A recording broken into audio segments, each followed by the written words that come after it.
Vamos a continuar con la unidad 15, la biomecánica del codo.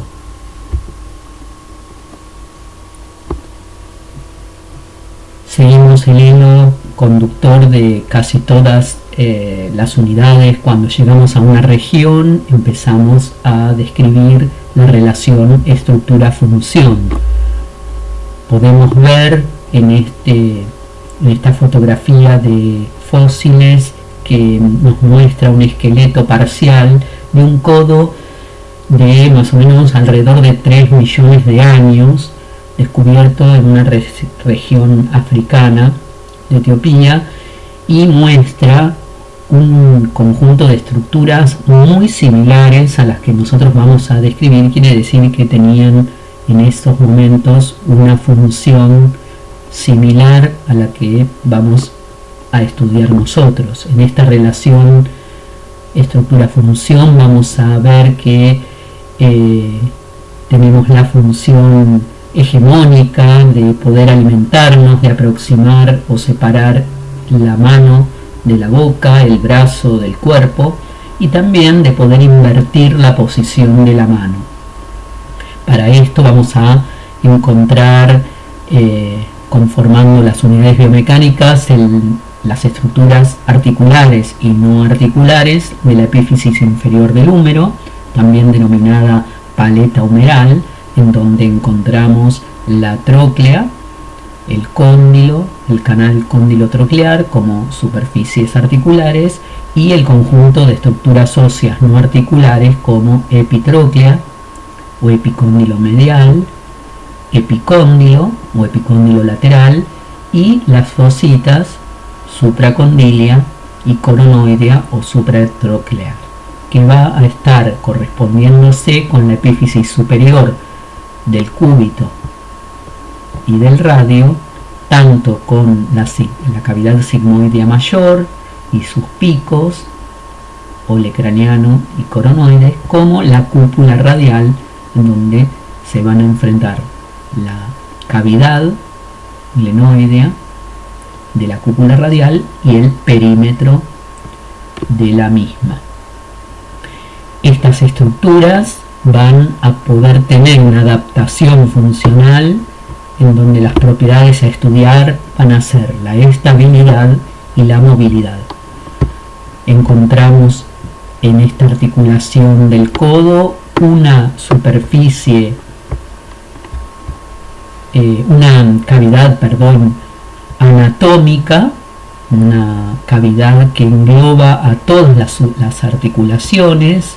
Por eso se lo denomina anatómicamente simple, una cavidad sinovial que baña tanto a la articulación húmero-cubital, a la húmero-radial y también a la radiocubital superior, y debido a que están interviniendo más de 2 huesos, es que va a estar siendo clasificada como mecánicamente compuesta.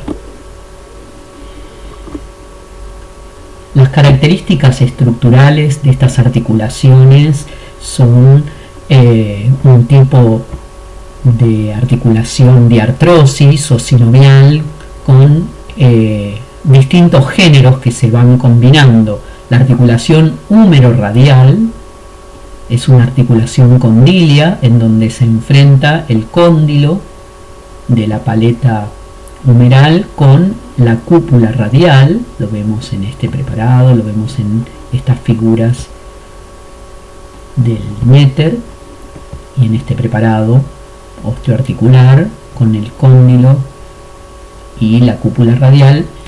Esta articulación del género condilia va a estar englobada en una misma cápsula y bañada por una misma sinovial con la articulación húmero-cubital. Esta articulación húmero-cubital es troclear o trocleartrosis, en donde una tróclea con una garganta y las 2 vertientes se van a poner en congruencia con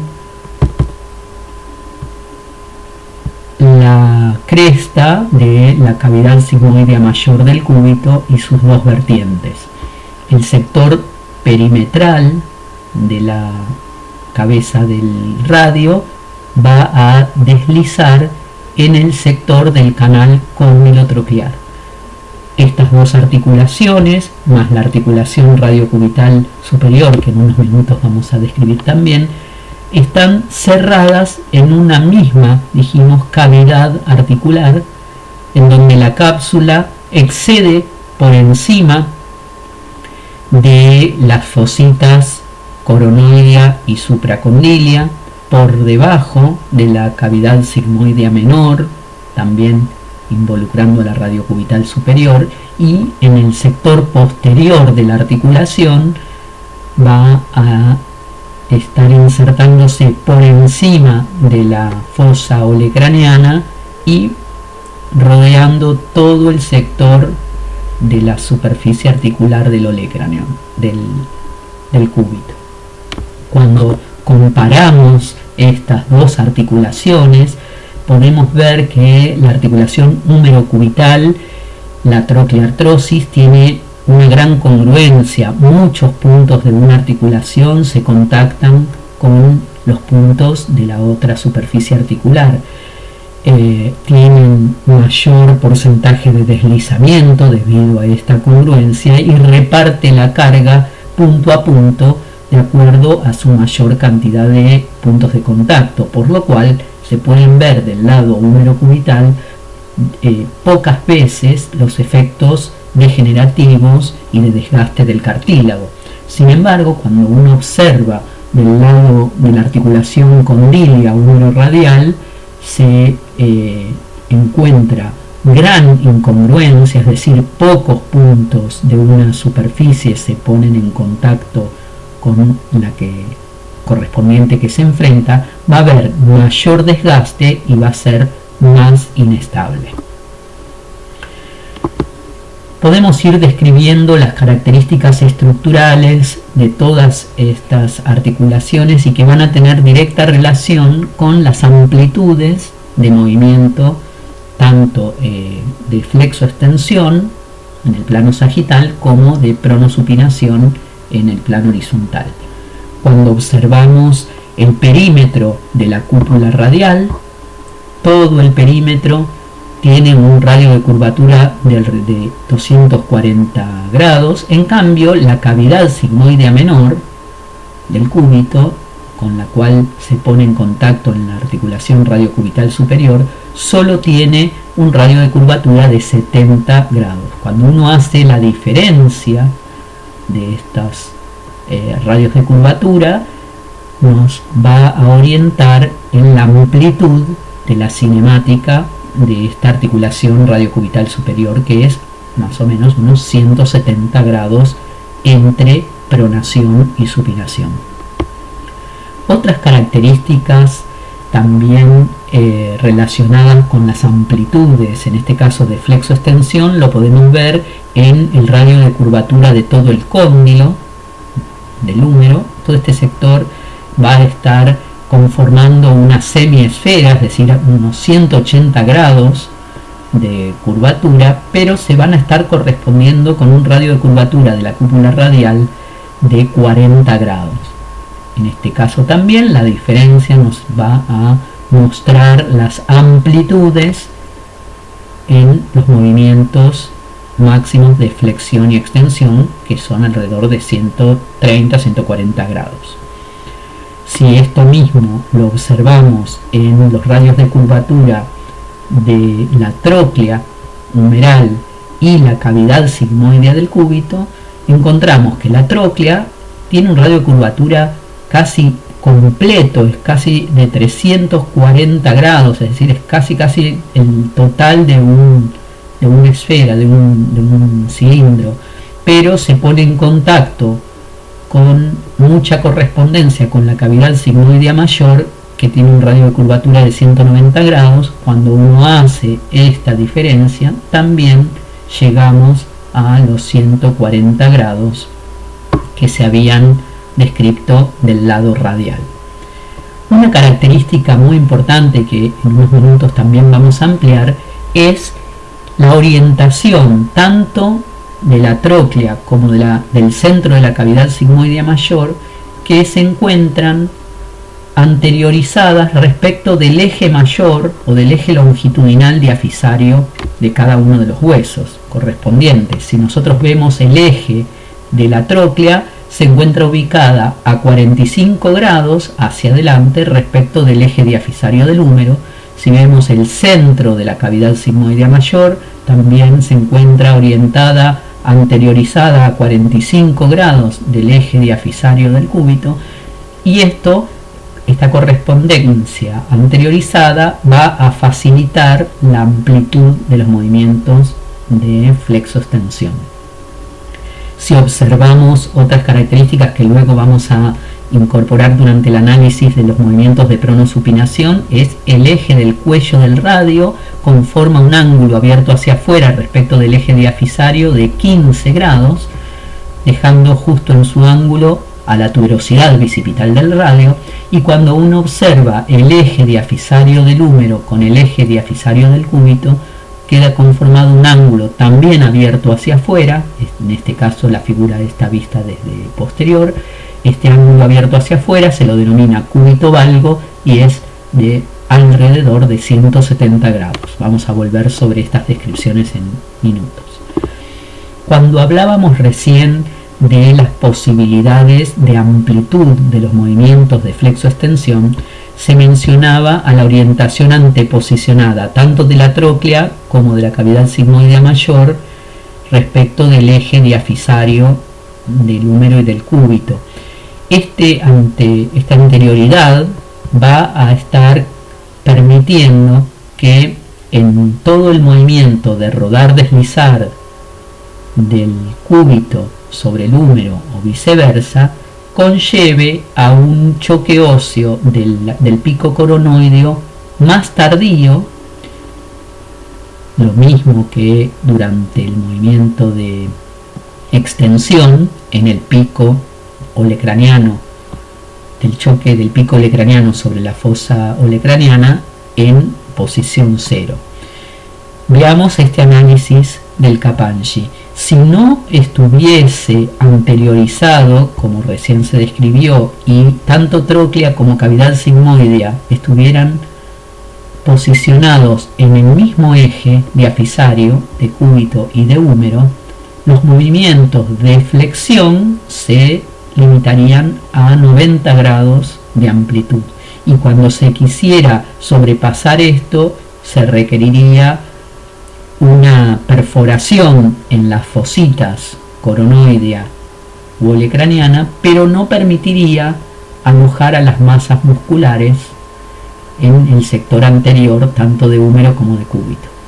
Cuando se analiza la estructura con esta anterioridad característica, entonces se observa que en la máxima flexión los huesos quedan paralelos entre sí y además dejan un espacio en el sector ventral tanto del brazo como del antebrazo para alojar a las masas musculares. También la presencia de las fositas tanto en el sector anterior como la fosita coronoidea o supratroclear o la fosita supracondilia van a estar ampliando el movimiento de flexión, alojando del lado medial a la apófisis coronoides y del lado radial a la cúpula radial, también retrasando con este espacio de las fositas el choque óseo y ampliando las posibilidades de movimiento. Lo mismo podemos describir durante el choque óseo de la extensión, en donde la fosa olecraniana, acá la podemos ver y acá también, va a generar mayor amplitud hasta la alineación completa de antebrazo y brazo, generando un choque óseo tardío. Por otra parte, el sector más débil que genera tanto la fosita supratroclear, condilia o supracondilia y olecraniana, dejando a pequeñas una lámina ósea de poco espesor, solamente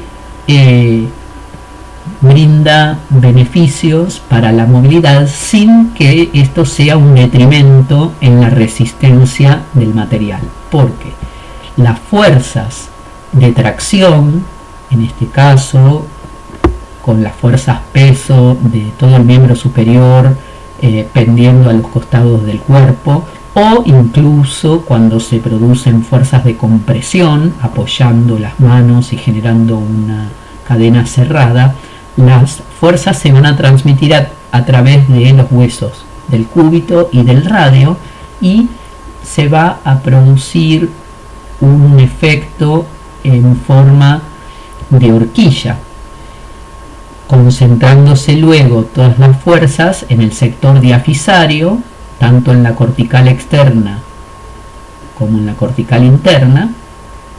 Este está visto de atrás y este está visto de adelante.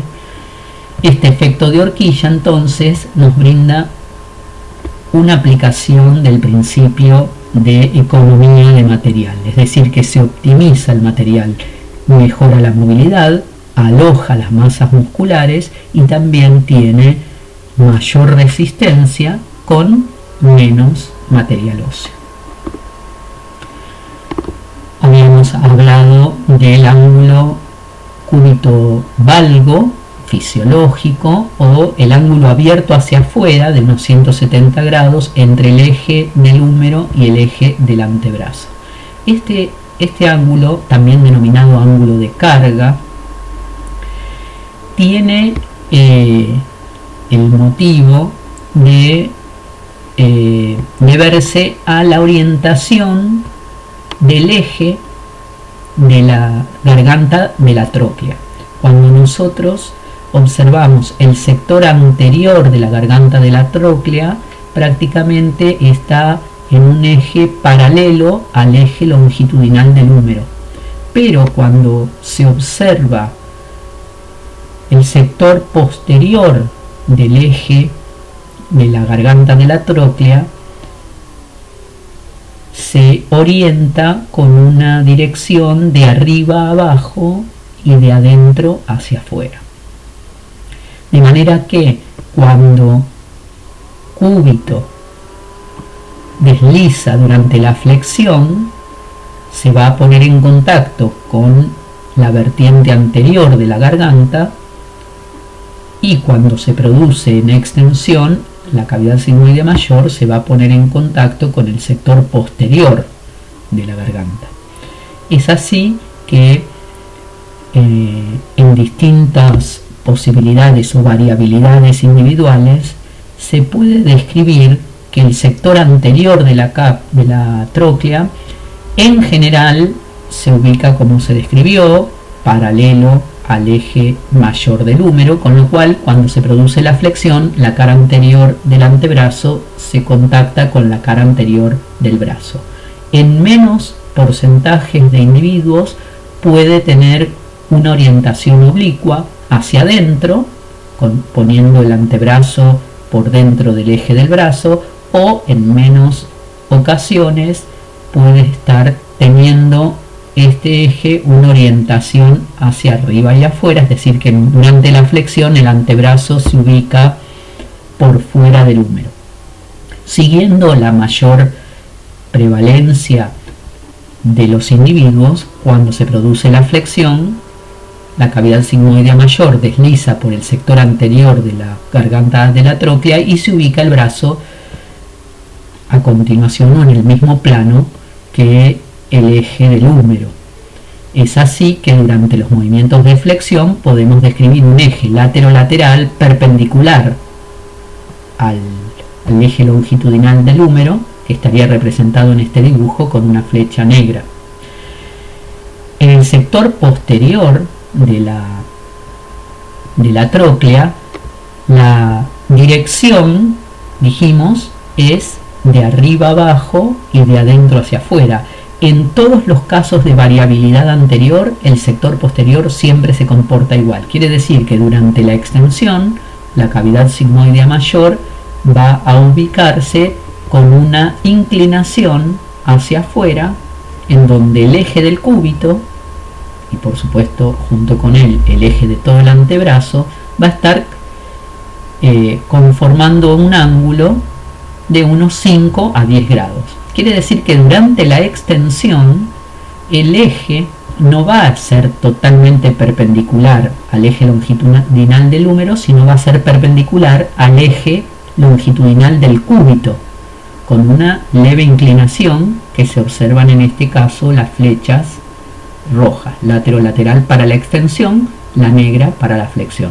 Si observamos todo el recorrido de extensión a flexión, se puede ver que el antebrazo se va a ubicar durante la flexión por delante del brazo, alrededor del movimiento del eje lateral, y durante la extensión va a tener una inclinación hacia abajo y afuera que tiene como eje la línea punteada o este eje rojo lateral. Este ángulo de carga también tiene como ventaja el separar cualquier objeto que se esté transportando del cuerpo y genere mayor resistencia durante ese esfuerzo. Acá también observamos otro ejemplo de economía de material en el sector más posterior e inferior del cóndilo. Como el radio va a acompañar al cúbito durante todo el movimiento de flexión hasta el choque óseo, todo este sector anterior del cóndilo humeral va a estar recubierto de cartílago para corresponderse con el movimiento de la cúpula radial. Sin embargo, durante la extensión, más allá de que no existe un choque óseo del mismo hueso, del mismo radio, sino el choque óseo del cúbito, el sector posterior del cóndilo nunca va a estar contactándose con la cúpula radial. Quiere decir que todo este sector posterior no va a tener cartílago porque claramente no va a ser necesario. Lo vemos en este preparado. Todo este sector está recubierto de cartílago, que es la parte en que sí se contacta con la cúpula radial, pero hacia atrás todo este sector del cóndilo no va a tener recubrimiento de cartílago. De nuevo tenemos entonces este principio de economía de material. ¿Para qué vamos a tener un tejido que puede ser susceptible de desgaste, de lesión o de ruptura, si en realidad en este sector de la articulación nunca se va a poner en contacto y no se necesita ni se requiere el deslizamiento? Otro sector importante, así como lo está explicando Capangi, que la paleta humeral tiene las características de un diábolo y de una esfera, es el canal cóndilo-troclear, que vamos a describirlo, su importancia durante los movimientos de pronosupinación.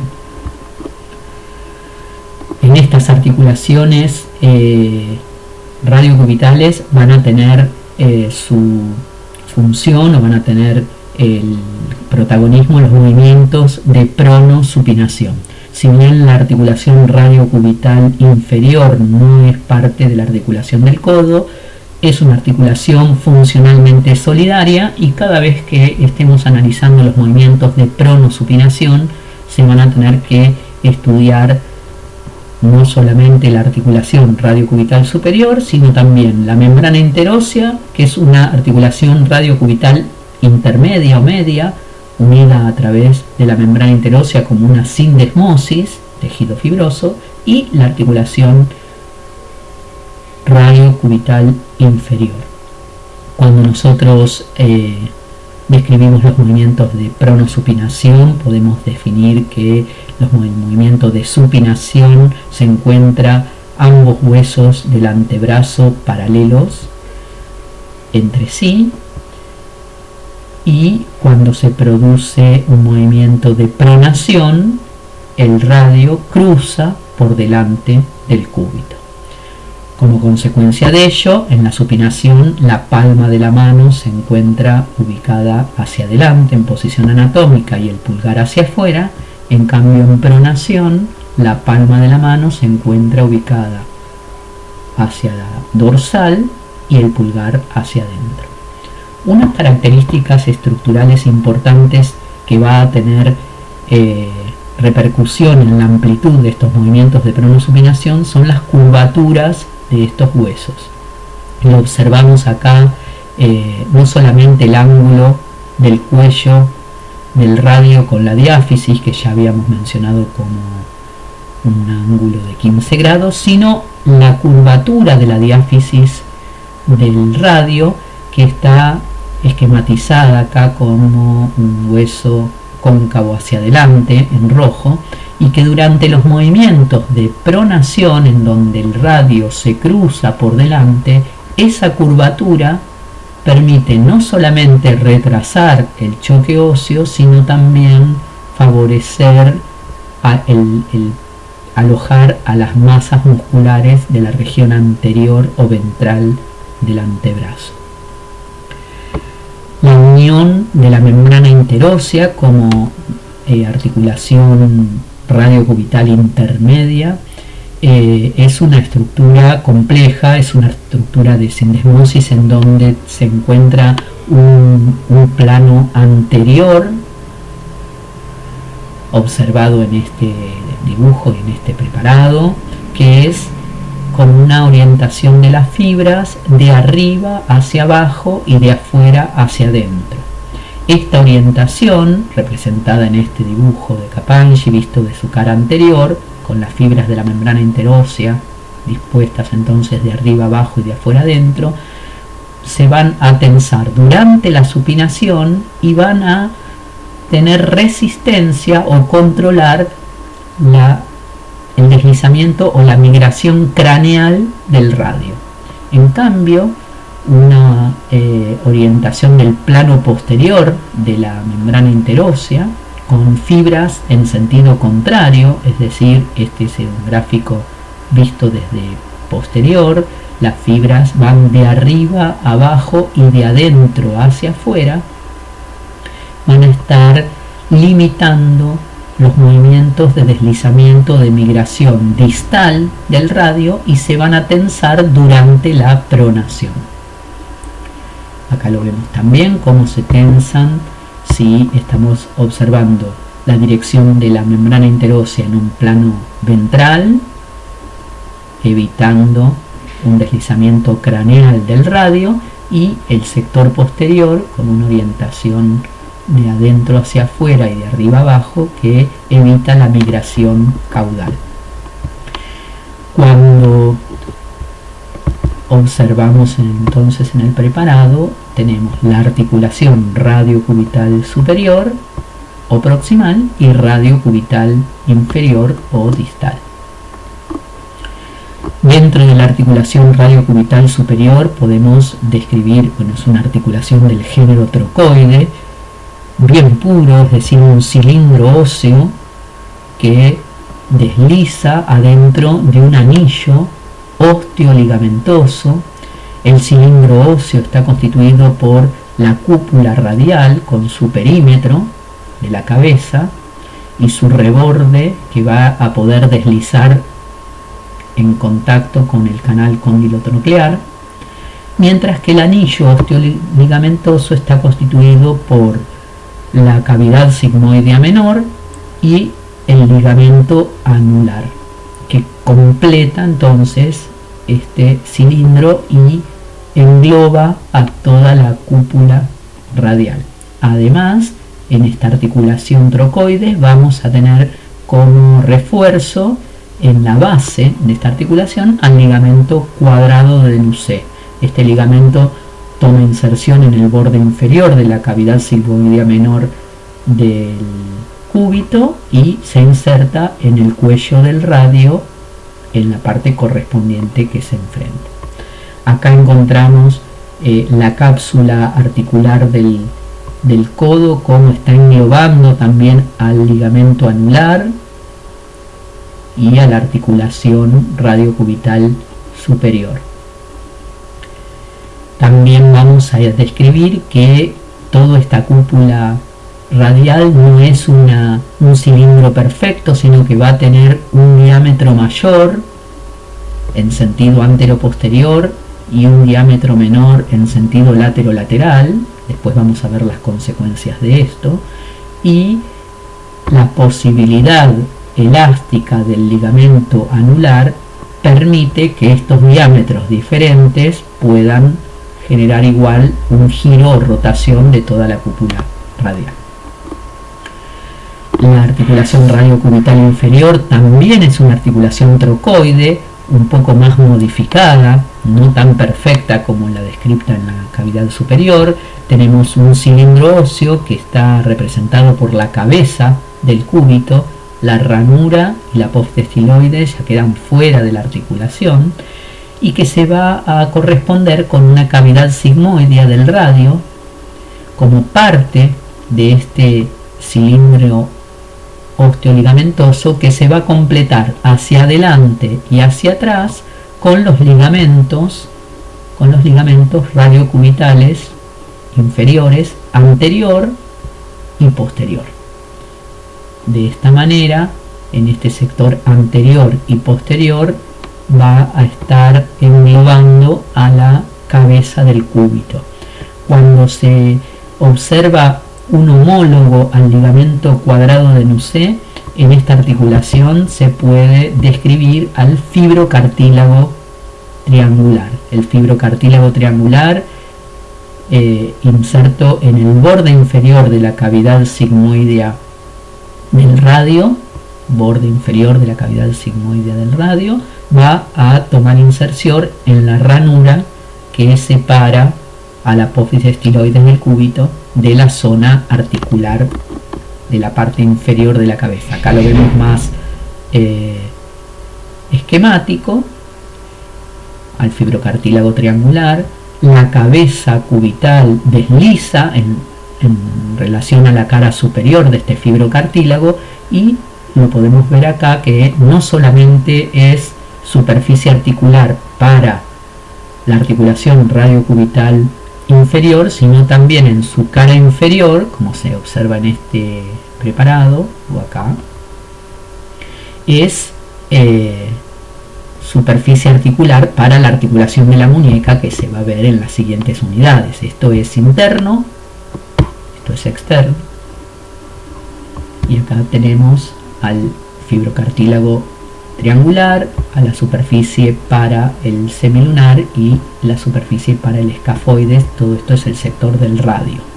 Lo vamos a volver a ver, decimos, en las próximas unidades.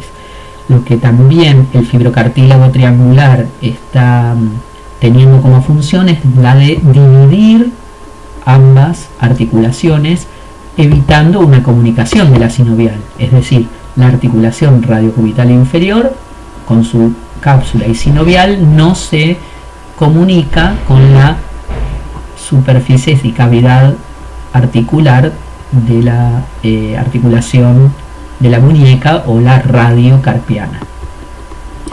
Entonces, el fibrocartílago triangular, resumiendo, vamos a tener por un lado superficie articular por arriba y por abajo, va a ser un medio de unión de radio y cúbito, y va a diferenciar y separar las dos cavidades articulares.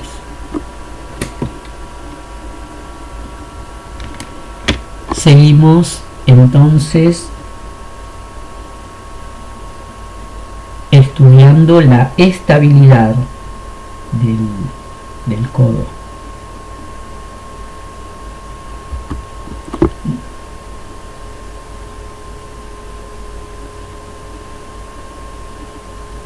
La estabilidad, así como la propiedad de movilidad, va a ser un interjuego para que, ante las diferentes fuerzas que atraviesan la articulación, las superficies articulares no pierdan su relación normal. Y es para ello que los factores de coaptación y de estabilidad van a poder clasificarse en pasivos y activos, y dentro de los pasivos vamos a encontrar los factores osteoarticulares.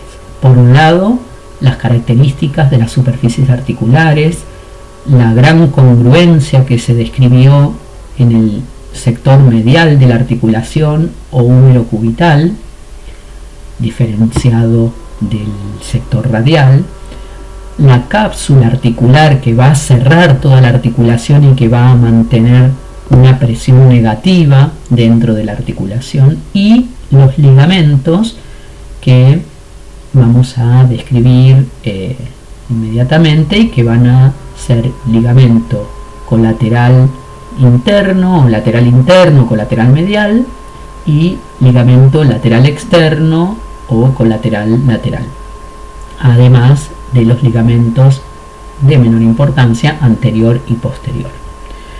Esta estabilidad va a tener que dar congruencia y coaptación ante diferentes esfuerzos y solicitudes, ante las fuerzas valguizantes, tanto de compresión como de tracción. El eje del cúbito valgo va a ser un esfuerzo que continuamente genere estas fuerzas valguizantes, es decir, que aumenten el valgo. Cuando se dice que aumente el valgo, quiere decir que el ángulo del valgo disminuye, y esto va a conllevar un esfuerzo de tensión o de tracción del sector medial, de todas las estructuras del sector medial, y un esfuerzo de compresión en el sector lateral. Estos ligamentos, como veíamos y describíamos antes, recordamos que el ligamento lateral interno o colateral medial tiene forma de abanico, unas estructuras que se insertan en la parte anterointerna de la epitróclea y va al sector anterointerno de la apófisis coronoides. Desde el sector inferior de la epitróclea, un fascículo medio que va al borde interno de la coronoides, y un fascículo posterior que desde el sector posterior de la epitróclea se abre en abanico al borde medial del olecranon. Este último ligamento o fascículo se lo llama ligamento de Bardinet, y que está reforzado transversalmente con fibras que van de la apófisis coronoides al olecranon, y que es el ligamento de Cooper. De una manera similar y en abanico se puede observar y recordar las inserciones del ligamento colateral lateral o el ligamento lateral externo desde el sector anterior o anteroinferior del epicóndilo. Fascículo anterior va al sector anterior de la articulación radiocubital superior por delante del ligamento anular. El fascículo medio va a ser lo propio por el sector posterior del ligamento anular, y el fascículo posterior va a ir a insertarse en el borde lateral, como se puede también observar acá, en el borde lateral del olecranon. En el sector anterior las fibras refuerzan a la cápsula, sin embargo no son en una troqueartrosis como funcionalmente está trabajando el codo, no van a ser las fibras que limiten el movimiento. Y en el sector posterior del sector olecraniano podríamos recordar que hay fibras que son húmero-olecranianas, como un sector que refuerza el sector posterior de la cápsula, como también otras húmero-humerales que van a reforzar el sector de la cápsula correspondiente a la fosita olecraniana. Estos ligamentos laterales típicos de los refuerzos de las troqueartrosis van a brindarle estabilidad tanto valguizante, como veíamos antes en estos movimientos de lateralidad, cuando el eje del cúbito se desvía hacia afuera tensando el sector medial, como varizantes, es decir, el movimiento contrario, en donde el eje del cúbito se desviaría hacia adentro o hacia medial, tensando el sector lateral. Estas fuerzas, también a modo de horquilla, que se enfrenta a la horquilla descrita desde el punto de vista estructural óseo, va a darle correspondencia y estabilidad a toda la articulación del codo, limitando entonces los movimientos de lateralidad o minimizándolos, porque cuando se lesiona o se rompe alguno, pierde entonces las relaciones normales, generaría una esguince en primera instancia y una luxación posterior. Además de los factores de coaptación osteoarticular y ligamentario, podemos describir aquellos que brindan estabilidad con gasto de energía, es decir, que dependen del factor muscular. Tanto en este caso, braquial anterior, acá hay un paréntesis de fe de rata en el Kappanji, a este músculo en vez de braquial anterior le dice coracobraquial, claramente no es el coracobraquial, así que fe de ratas cumplida. En braquial anterior como en tríceps van a imprimir desde la coronoides y desde el olecranon una gran coaptación y estabilidad al sector húmero cubital, además de todos los factores de congruencia osteoarticular. Las fuerzas musculares sinérgicas antagonistas, flexoras y extensoras, mantienen entonces una buena estabilidad en el sector medial. Además, en el sector del codo, tanto epicondilio como epitroclear, se van a sumar las fuerzas para mantener la estabilidad durante las solicitudes o los esfuerzos de tracción longitudinal. La tracción longitudinal es cuando, por ejemplo, estamos llevando un peso con la mano, entonces las fuerzas distractoras, luxantes, tienen que estar contrarrestadas con mucha fuerza de coaptación, con mucho componente longitudinal, y en este caso va a estar sumándose también los músculos epitrocleares, epicondilios, y en este caso también al supinador largo o brachioradialis. El supinador largo, también con gran componente longitudinal, se va a oponer a los esfuerzos de tracción. Los esfuerzos de compresión longitudinal ocurren cuando uno cae con las manos, apoya las manos, y también en aquellas destrezas o actividades físicas que se apoyan las manos con inversión. En ese caso, el sector medial de la articulación húmero-cubital tiene buena estabilidad, no así del lado radial, con lo cual durante la compresión longitudinal, cápsula, ligamentos, músculos y membrana interósea van a estar todos involucrados en su estabilidad. Y también es importante darle coaptación durante los movimientos de flexión. Cuando el codo se encuentra a 90 grados y se está llevando un peso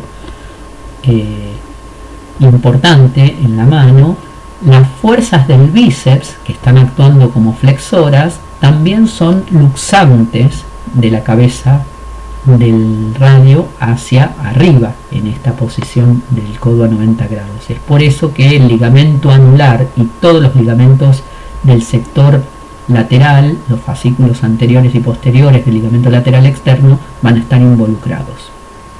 Acá encontramos entonces el braquial anterior, el bíceps, el sector con su expansión aponeurótica para también involucrar a los músculos epitrocleares, y el tríceps acá atrás, y el supinador largo o braquirradial. Para estudiar la otra propiedad, además de la estabilidad, la movilidad, vamos a encarar el estudio de la cinemática, el estudio de los movimientos sin importar las fuerzas que lo provocan. Y vamos a tener por un lado el estudio osteocinemático, movimiento de los huesos en el espacio, y la artrocinemática, o los movimientos intrínsecos, movimientos relativos de las superficies articulares. Dentro de la cinemática, lo que podemos analizar son los movimientos del plano sagital, movimientos de flexión y de extensión, y los movimientos del plano horizontal, movimientos de pronación y supinación. Dentro de esta cinemática, con las amplitudes que ahora vamos a describir, podemos encontrar que el rango de movimiento más frecuente en las actividades de la vida diaria se corresponden a un rango intermedio de flexo-extensión entre los 30 grados de flexión, considerando siempre 0 la posición anatómica, y 130 grados de flexión. Acá los vemos en los distintos movimientos del comer o en algunas posiciones del codo en movimientos deportivos.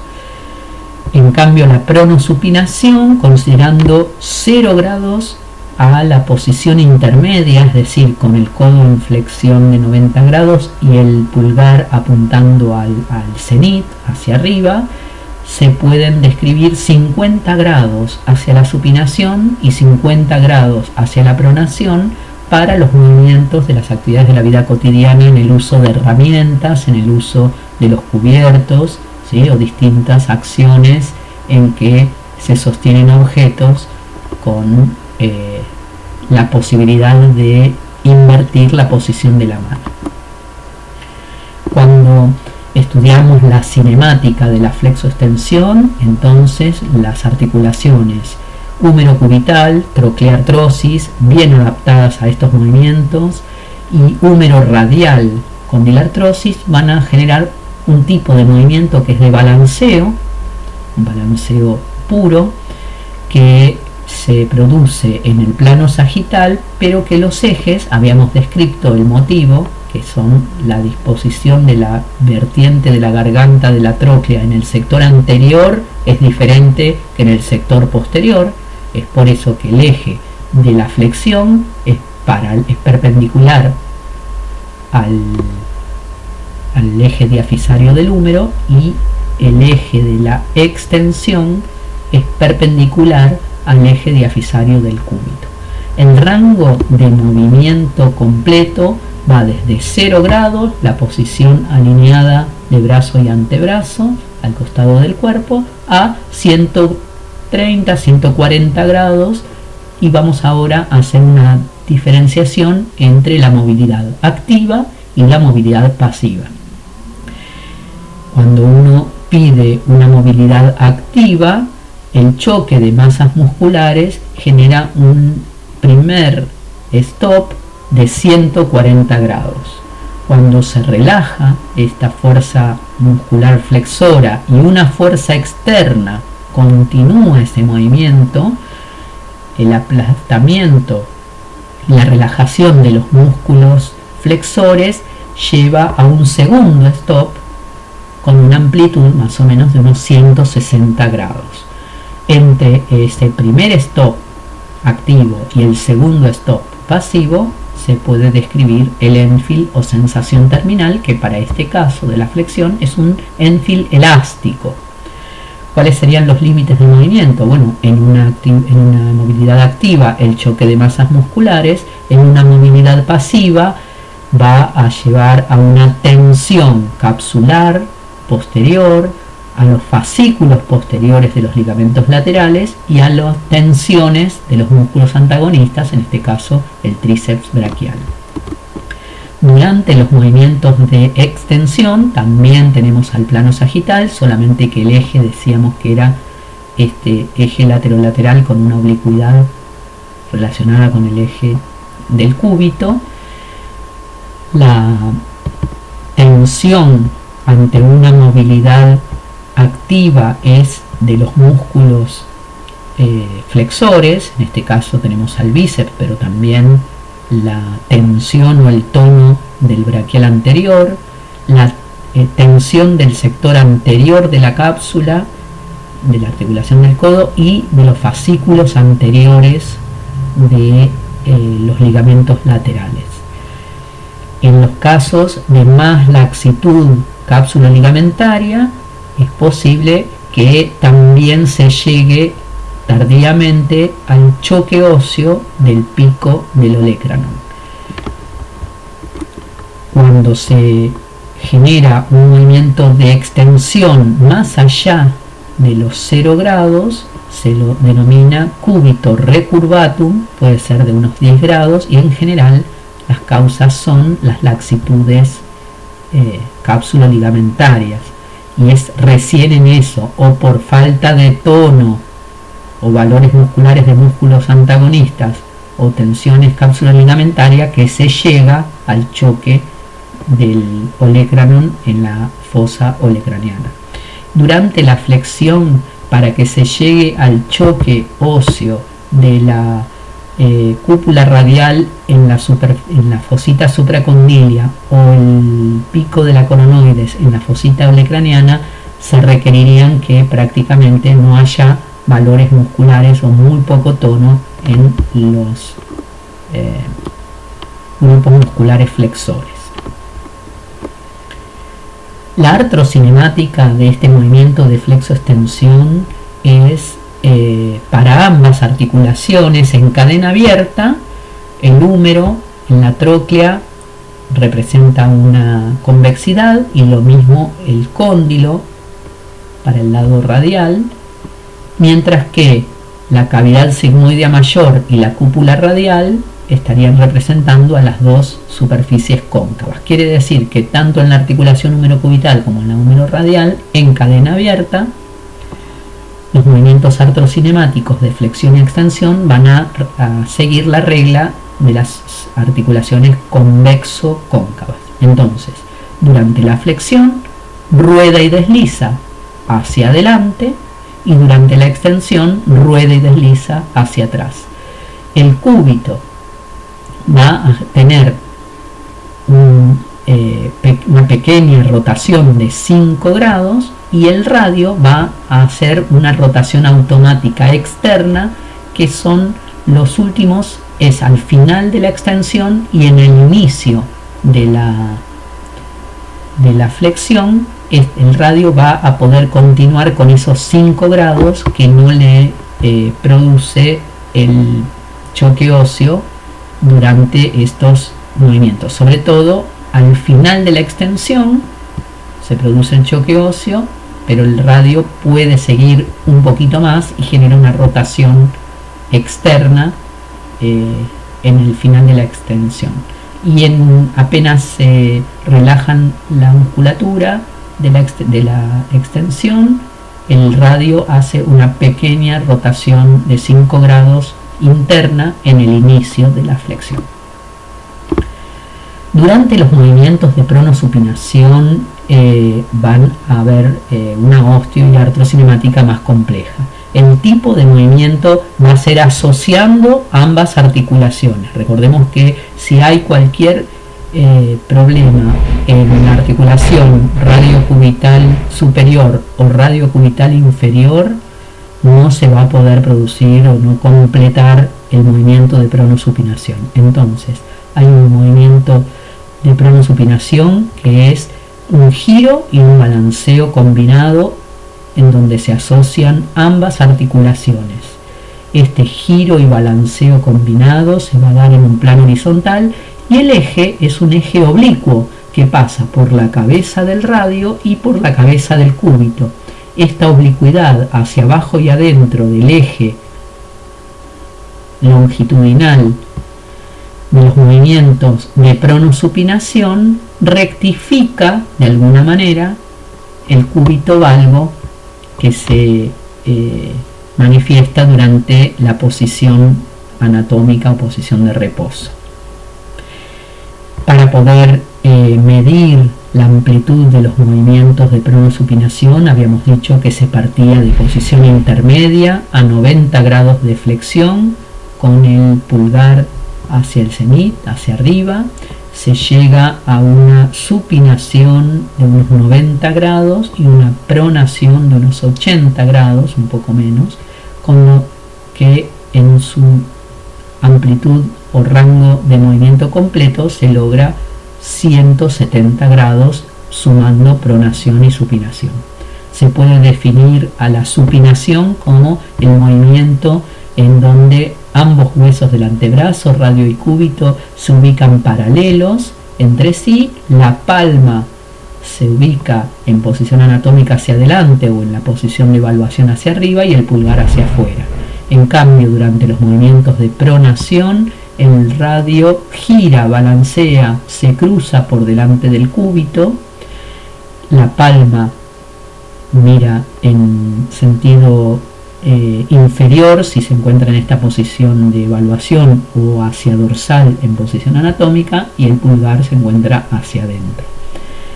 En este movimiento de giro y balanceo, además de las amplitudes, tenemos que ir analizando los movimientos de las articulaciones radiocubital superior, radiocubital inferior y las tensiones de la membrana interósea.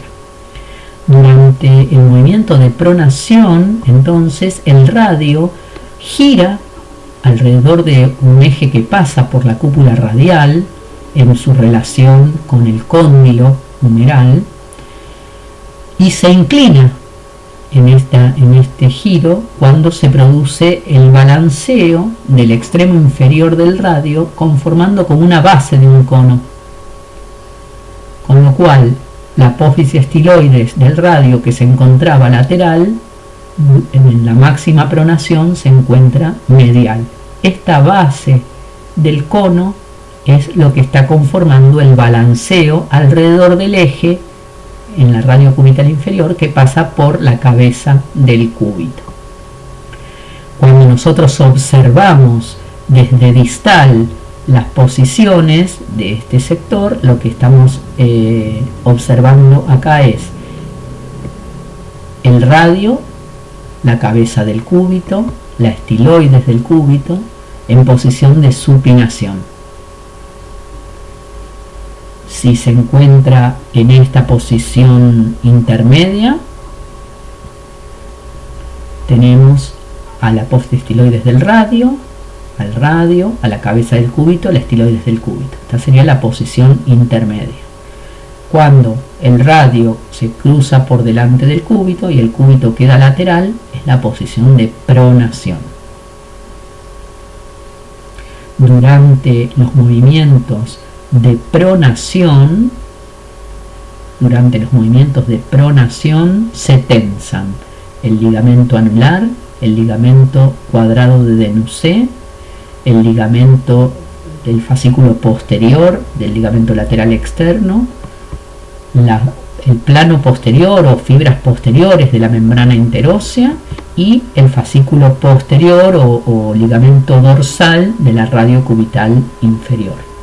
Durante la supinación se tensa el ligamento cuadrado de Denusé, el fascículo anterior de los ligamentos laterales, sobre todo el ligamento lateral externo, las fibras anteriores de la membrana interósea y el fascículo anterior o ligamento palmar anterior de la radiocubital inferior. Tanto durante la supinación como la pronación, los músculos que toman inserción en las diáfisis de radio y cúbito y en la cara ventral o dorsal de la membrana interósea van a aproximar ambos huesos para darle estabilidad durante los esfuerzos de objetos pesados o movimientos de mucha energía cinética. La artrocinemática de la prosupinación tiene que ir estudiándose en cada una de estas articulaciones de manera separada. A nivel de la articulación húmero-radial tenemos el cóndilo, la esfera del cóndilo y la cúpula radial, que va a generar un giro o pivot, es decir, tanto osteo como artrocinemáticamente va a ser un giro, es decir, va a deslizar la cúpula respecto del cóndilo.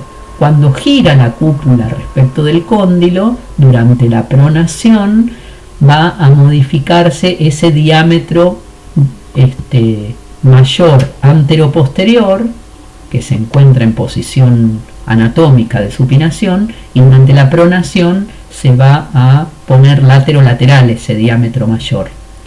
En esta posición, entonces, el radio, la cúpula del radio se encuentra en supinación y en esta posición en pronación.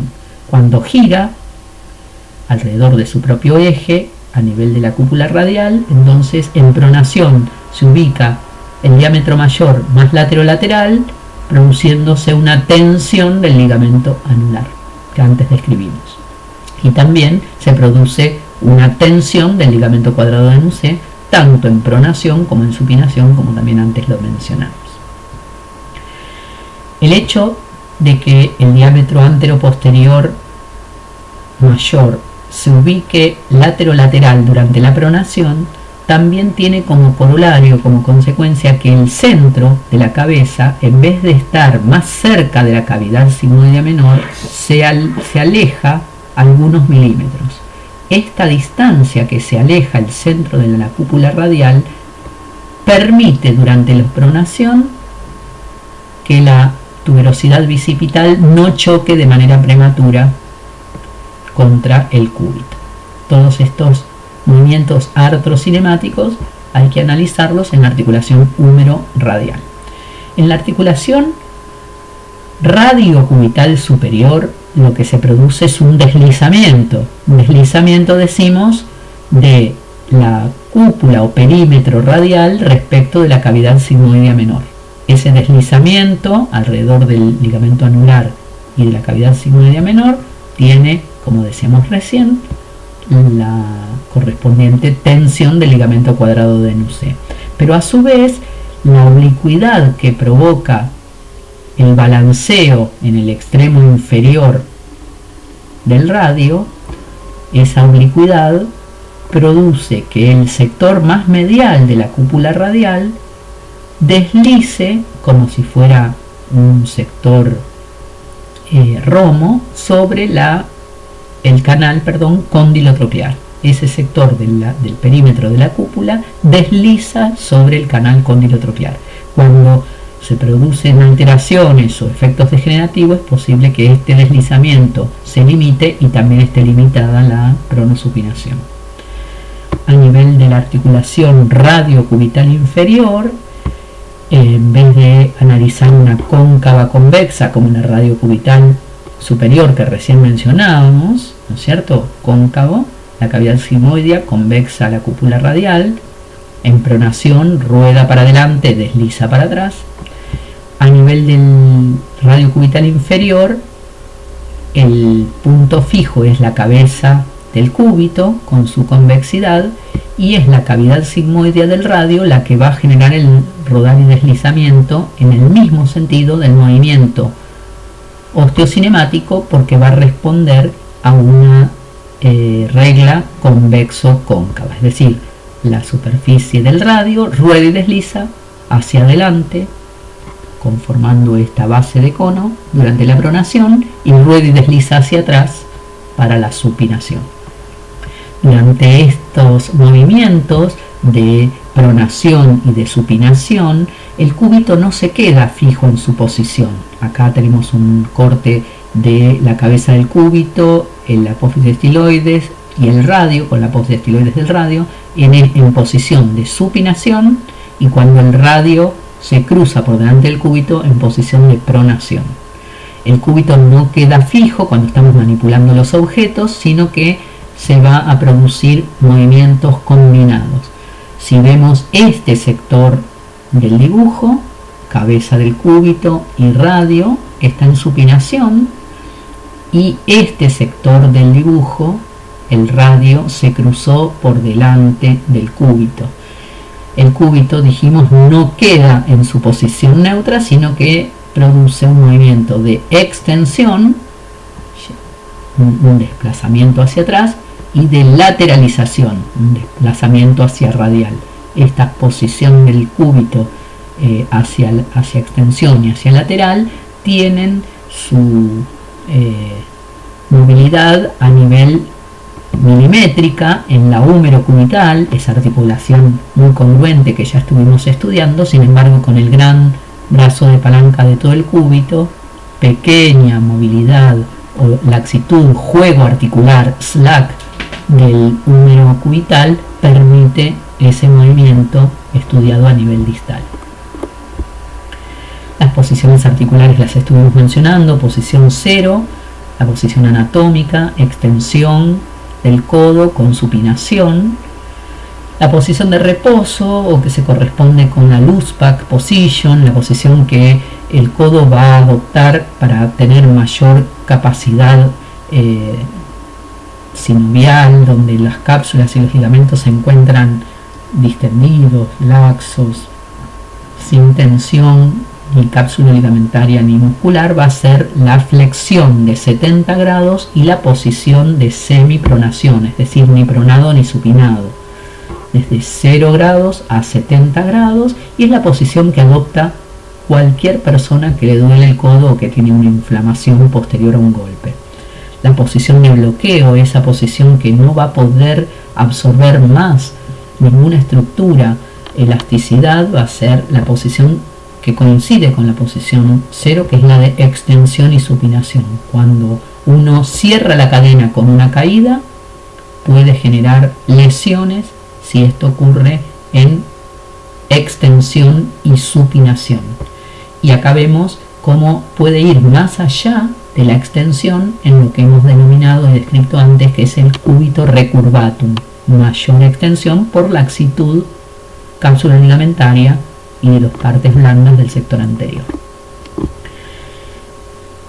Para enfocar la cinética de la región, vamos a dividir en los músculos que van a generar el movimiento de flexión, extensión, y por otro lado los pronadores y supinadores. Para esto recordamos tratar de aplicar algunos conceptos, como por ejemplo los tipos de palanca, que ya lo hemos estudiado desde el primer módulo, las poleas anatómicas, sobre todo a nivel del tríceps braquial, en las inserciones de la base del olecranon, la descomposición de las fuerzas del ángulo de tracción en los componentes rotatorios y longitudinal, y las distintas posiciones articulares que le van a brindar eficacia cuando algunos de estos músculos estudiados sean muy articulares. Con respecto a la eficacia, además del ángulo de tracción, tenemos que estudiar la distancia del momento. En cuanto al ángulo de tracción, podemos notar que en posición anatómica se beneficia un componente longitudinal o estabilizador mayor de los grupos musculares, tanto flexores como extensores, y sobre todo también los epitrocleares y los epicondilios. Este mayor componente longitudinal o estabilizador nos está mostrando cómo la función en reposo es antigravitatoria, cómo la función en reposo es estabilizadora y va a estar oponiéndose a los esfuerzos de tracción longitudinal. Cuando empieza a aumentar el ángulo de excursión hacia la flexión, el componente rotatorio empieza a cobrar más protagonismo, hasta ser máximo entre unos 80 a 90 o 100 grados de flexión de codo. En esos rangos articulares se logra un ángulo de tracción cercano a los 90 grados, por lo cual el componente rotatorio va a ser máximo. Por otra parte, recordemos que todo el objetivo de los movimientos del codo es mover los objetos o tener un objetivo del gesto motor del punto más distal, que es el de la aprehensión, el de la mano. Con lo cual, lo que vemos acá en la eficacia es que los grupos musculares que toman inserción cercano al eje de movimiento van a tener que realizar más fuerza porque su brazo de potencia de palanca es más corto, pero el objetivo del gesto motor va a estar beneficiado en velocidad. En la misma unidad de tiempo, un punto cercano al centro de rotación se desplazó esta distancia, en cambio el objeto que teníamos en la mano para desplazar se desplazó toda esta distancia. Para la unidad de tiempo, a mayor distancia quiere decir que hay mayor velocidad. No, recordamos entonces en esto los tipos de palancas que tienen beneficio en la velocidad, como las de tercer género, pensando en que el punto de apoyo es la articulación del codo. Los músculos tanto braquial anterior como bíceps, grupo flexor, tienen un brazo de palanca muy pequeño, respecto de toda la distancia desde el peso o el objeto que llevamos en la mano, que se van a sumar como magnitudes y como distancias. Entonces, para poder equilibrar el peso de antebrazo y mano y el objeto que tengamos, el grupo flexor va a tener que compensar con mucha más fuerza por esta distancia.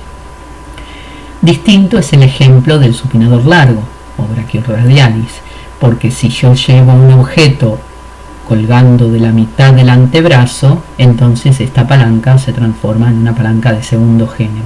Lo que pasa es que la eficacia en cuanto a ángulo de tracción del supinador largo como flexor va a tenerlo cuando se ubica la mano o las articulaciones en semipronación, es decir, en posición neutra.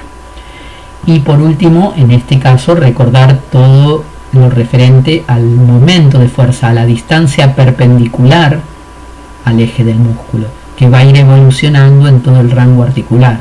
Así que en esto también hay eficacia para aquellos músculos que toman inserción cercano, porque va a tener mayor distancia en los rangos de movimiento cercanos a rangos articulares mayores. Con respecto entonces a la miocinética de la flexión, encontramos al músculo monoarticular, es decir, al braquial anterior, que no va a depender de ninguna otra posición del hombro ni de la muñeca, porque solamente cruza a la articulación del codo. Es un flexor, es uno de los pocos músculos que van a tener una sola acción en una articulación. El braquial anterior es un protagonista, digamos, de la flexión, y no va a tener ningún condicionamiento de cuándo trabajar o cuándo no. En cambio, el bíceps, que también es potente flexor, con su porción corta y larga van a trabajar también en la articulación glenumeral, entonces va a depender de la posición que se encuentre en la articulación glenumeral para tener eficacia como flexor del codo. Sabemos que si se acorta el bíceps a nivel glenumeral trabajando como flexor en el hombro, pierde eficacia como flexor de codo. En cambio, si no se está ubicando, no se está utilizando como flexor de hombro, o más aún, se lo lleva hacia la extensión de hombro, acumula energía de tensión y favorece su acción a nivel del codo como flexor. También se pueden analizar, como dijimos antes, ante flexiones de codo cercanas a los 80 grados a 100 grados de flexión, mejor ángulo de tracción del grupo flexor principal, ¿no es cierto?, el braquial anterior y el bíceps. El supinador largo solamente va a ser flexor, dijimos, ante la posición intermedia, es decir, o neutra, de pronosupinación. Es un flexor del codo en donde va a tener mejor brazo de palanca, pero poco componente rotatorio. Durante la extensión, el grupo extensor está protagonizado por el tríceps braquial, más allá de que podamos estudiar las diferentes porciones. Recordar que el vasto interno y vasto externo son monoarticulares, quiere decir que van a actuar como extensoras sin importar la posición del hombro. En cambio, la porción larga del tríceps va a ser extensora del hombro y aductora, va a tener una sinergia con el dorsal ancho y va a tener mejor eficacia cuando se flexiona el hombro, porque va a acumular energía de tensión. Se ve en este esquema del Capmannsch, en donde en posición anatómica al costado del cuerpo, la distancia entre la inserción del tubérculo subglenoideo de la porción larga del tríceps hasta el olecranon tiene una distancia que aumenta cuando se va el movimiento a la flexión glenumeral. Esta distancia que se aumenta genera un aumento de tensión del componente elástico que favorece la extensión en todas las porciones del tríceps. También en este músculo recordamos, como decíamos antes, la acción de polea anatómica, ya que no se inserta el tríceps en el pico del olecranon, sino la inserción se hace en la base de la cara posterior del olecranon. Cuando se produce una flexión, se enrolla ese sector cercano a la inserción en el olecranon del tríceps braquial, y este cambio de dirección favorece, además del acúmulo de energía de tensión, favorece a la eficacia. Con respecto al ancóneo, solamente se le da la función de estabilizador del codo, con lo cual para la extensión tendríamos que estar estudiando exclusivamente al tríceps braquial. Los músculos epitrocleares y epicondilios, recordamos los epitrocleares que pasan por delante, que se cruzan, ¿no es cierto? Pronador redondo, palmar mayor, cubital anterior, además del fascículo coronoideo, del flexor común superficial de los dedos, pero ya lo vamos a ver con otras funciones. El grupo epitroclear va a estar colaborando más en coaptación durante la pronación y en tensión durante la supinación. Muy accesoriamente va a poder colaborar durante los movimientos de flexión, porque pasan por delante del eje laterolateral del movimiento.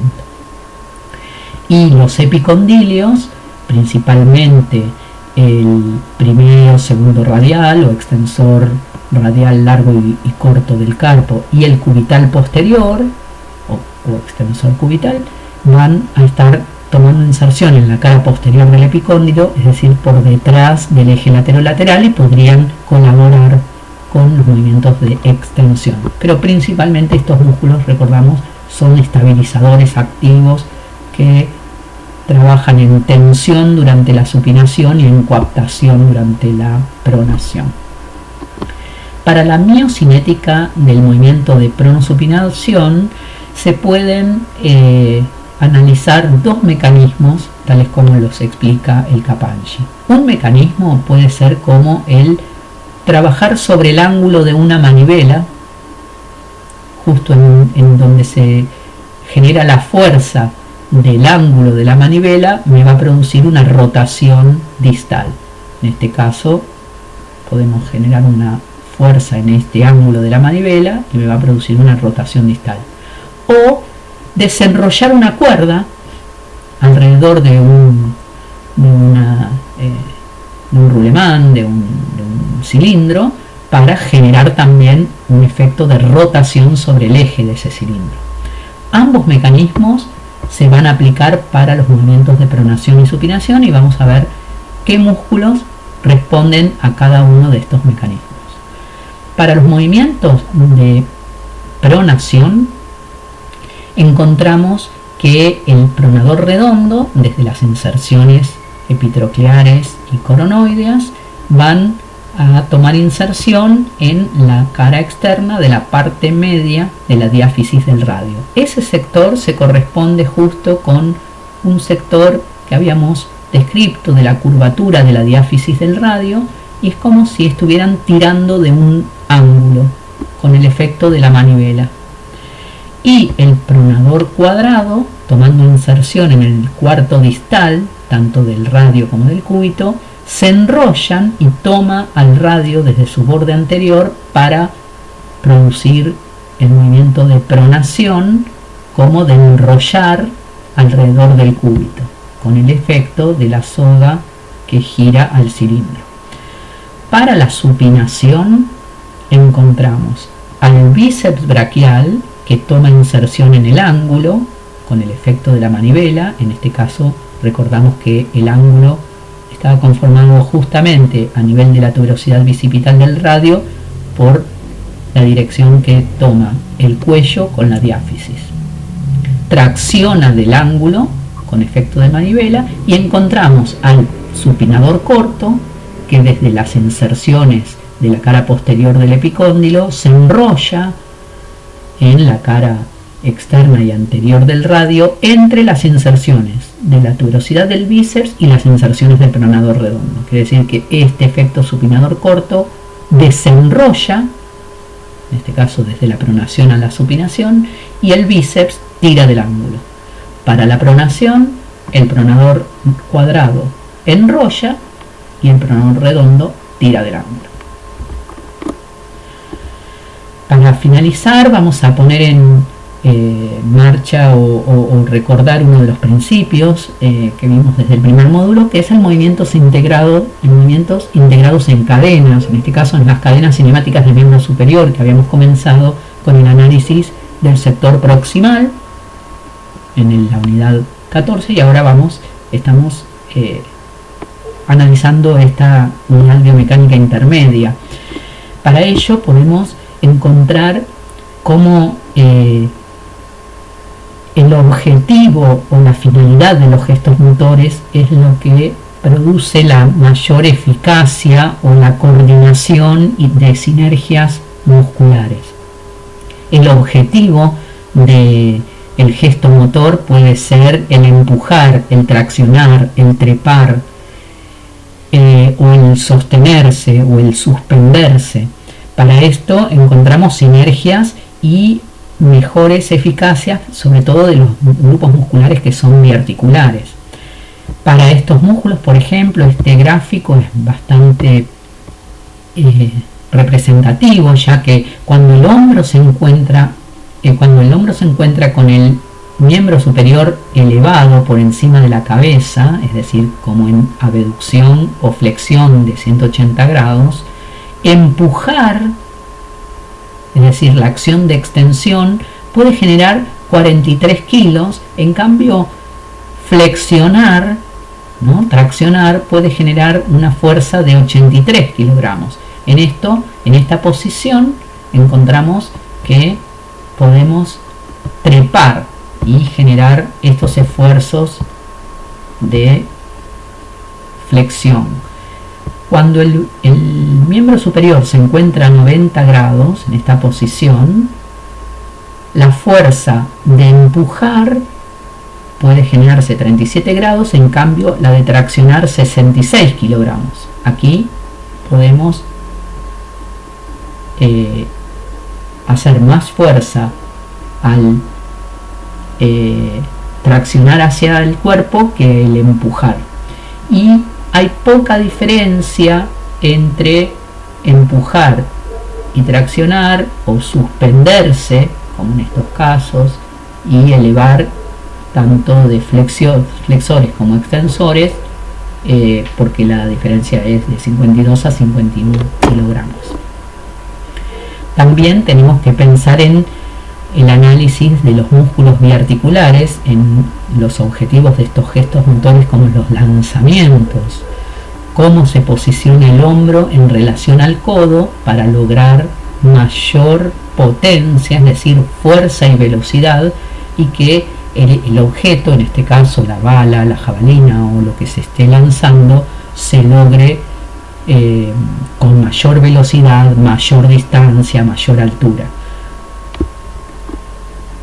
Y si nosotros empezamos a observar a todo el cuerpo, no solamente al miembro superior, sino también a la cadena cinemática axil, y le sumamos también lo que vamos a ver en cuarto módulo, podemos agrupar cadenas musculares, sinergias, según las funciones. En este caso podemos encontrar aquellas donde se suspenden, están la flexión, los flexores de cadera, los flexores de rodilla, todo el sector flexor, o empujar, elevar acá la carga, entonces se encuentran todos los músculos extensores asociados, acá los que están elevando el cuerpo con una cadena cerrada, ¿sí? Los que serían depresores de la cintura escapular elevan al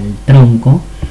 Acá podemos recordar todo el conjunto de sinergias de cintura escapular, hombro y codo para las dominadas en cadena cerrada.